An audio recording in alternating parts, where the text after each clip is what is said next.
Hello there, Chris here from MoneyCoach, and today we're going to learn how we can attach locations to transactions, and it's pretty simple.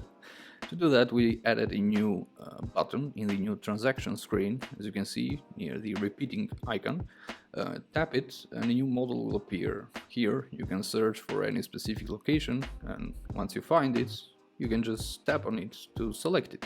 Then, if you save the transaction, that specific location will get attached to that transaction.